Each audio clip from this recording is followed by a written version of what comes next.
नमस्कार दोस्तों, स्वागत है आपका हमारे इस खास न्यूज बुलेटिन में, जहां हम बात करने जा रहे हैं एक ऐसी खबर की जो सीधे आपके जेब, आपके खाते और आपके सरकारी लाभों से जुड़ी हुई है। जी हां, प्रधानमंत्री जनधन योजना यानी गरीबों और आम लोगों के लिए शुरू की गई दुनिया की सबसे बड़ी फाइनेंशियल इंक्लूजन स्कीम से जुड़ा बड़ा ऐलान हो चुका है और ये फैसला करोड़ों लोगों की नींद उड़ाने वाला है। जनधन खाता, जिसे गरीबों के लिए वरदान कहा जाता है, उसमें सरकार ने नया नियम लागू कर दिया है। अब जो भी खाता धारक हैं, उन्हें तुरंत अपनी EKYC यानी इलेक्ट्रॉनिक नो योर कस्टमर प्रक्रिया पूरी करनी होगी।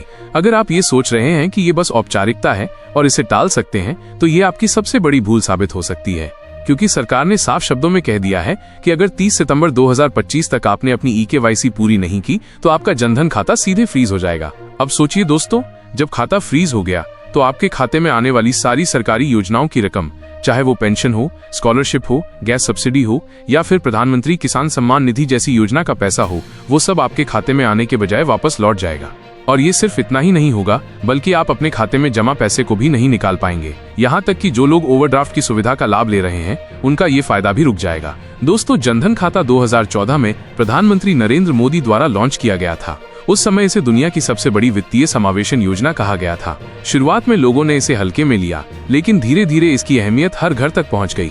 इस खाते में न तो कोई मिनिमम बैलेंस की बाध्यता है और न ही खाते को लेकर अतिरिक्त शुल्क देना पड़ता है। यही कारण है कि अब तक लगभग 55 करोड़ खाते खुल चुके हैं। इन खातों से जुड़कर सरकार ने गरीबों, किसानों, मजदूरों, महिलाओं और छात्रों तक सीधे पैसा पहुंचाने का रास्ता बना दिया है। सरकार ने डायरेक्ट बेनिफिट ट्रांसफर यानी DBT को लागू कर दिया, जिसका मतलब है कि अब राशन, पेंशन, स्कॉलरशिप या अन्य योजनाओं का पैसा सीधे आपके जनधन खाते में आता है। बीच में बिचौलियों की भूमिका खत्म हो गई और भ्रष्टाचार पर लगाम लगी। लेकिन अब जो नया नियम लागू हुआ है, वो ये सुनिश्चित करने के लिए है कि खाता धारक असली है या नकली। भारतीय रिजर्व बैंक ने भी चिंता जताई है कि आज भी करोड़ों ऐसे खाते हैं जिनकी EKYC पूरी नहीं हुई है, और ये सीधा खतरा है बैंकिंग व्यवस्था के लिए, क्योंकि बिना EKYC के खाते फर्जीवाड़े और मनी लॉन्ड्रिंग का अड्डा बन सकते हैं। इसलिए सरकार ने सख्ती दिखाई है और अब हर जनधन खाता धारक को ये प्रक्रिया पूरी करनी होगी। दोस्तों, EKYC कराने का सबसे बड़ा फायदा ये है कि बैंक को आपकी पहचान स्पष्ट हो जाती है। आपका आधार, आपका पैन, आपका मोबाइल नंबर, आपका पता सब बैंक के सिस्टम में अपडेट हो जाता है। इससे अगर कोई धोखाधड़ी करने की कोशिश करता है तो तुरंत पकड़ में आ जाता है। यही कारण है कि हाल ही में राशन कार्ड की EKYC अनिवार्य की गई थी और अब बारी जनधन खातों की आ गई है। अब सबसे बड़ा सवाल ये है कि आखिर EKYC करनी कैसे है। तो दोस्तों, इसके दो तरीके हैं। पहला, आप अपने नजदीकी बैंक ब्रांच जाकर आधार और पैन कार्ड जैसे दस्तावेज जमा कर दीजिए। बैंक अधिकारी आपकी प्रक्रिया पूरी कर देंगे। दूसरा, गांव-गांव और कस्बों में पंचायत स्तर पर सरकार EKYC शिविर लगाने जा रही है।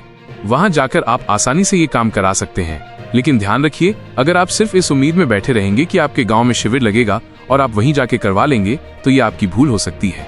क्योंकि अगर किसी कारणवश आपके गांव में शिविर नहीं लगता और आप 30 सितंबर तक इंतजार करते रह जाते हैं, तो फिर आपका खाता फ्रीज होना तय है। यानी साफ शब्दों में कहें तो आपके पास दो ही रास्ते हैं, या तो बैंक जाकर EKYC पूरी करें या फिर शिविर में जाकर इसे करा लें। लेकिन इस प्रक्रिया को टालें बिल्कुल नहीं। दोस्तों, अब बात करते हैं कि किन खाता धारकों को ये प्रक्रिया सबसे जरूरी तरीके से करनी है। खासकर वे लोग जिन्होंने अपना जनधन खाता 10 से 11 साल पहले खुलवाया था और उसके बाद कभी भी अपना डॉक्यूमेंट बैंक में अपडेट नहीं कराया। ऐसे लोगों की EKYC अनिवार्य है, क्योंकि बैंकिंग नियम के अनुसार हर 10 साल में एक बार KYC दोबारा करनी ही पड़ती है। इसका मकसद है ग्राहक की पहचान को ताज़ा रखना।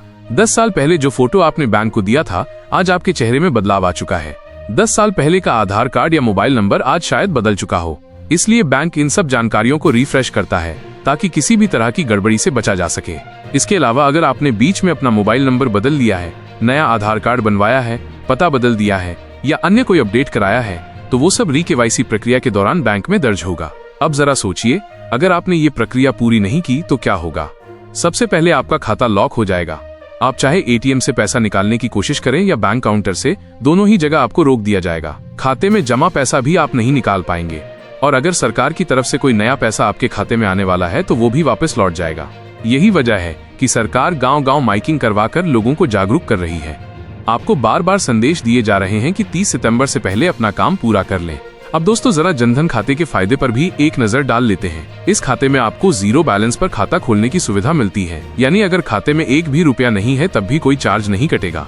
इसके अलावा आपको दुर्घटना बीमा, जमा रकम पर ब्याज और जरूरत पड़ने पर 10,000 तक का ओवरड्राफ्ट भी मिलता है। यानी ये खाता गरीबों के लिए वाकई किसी वरदान से कम नहीं है। इसी खाते से जुड़ी हुई अटल पेंशन योजना, प्रधानमंत्री जीवन ज्योति बीमा योजना और प्रधानमंत्री सुरक्षा बीमा योजना जैसी सुविधाएं भी दी गई हैं।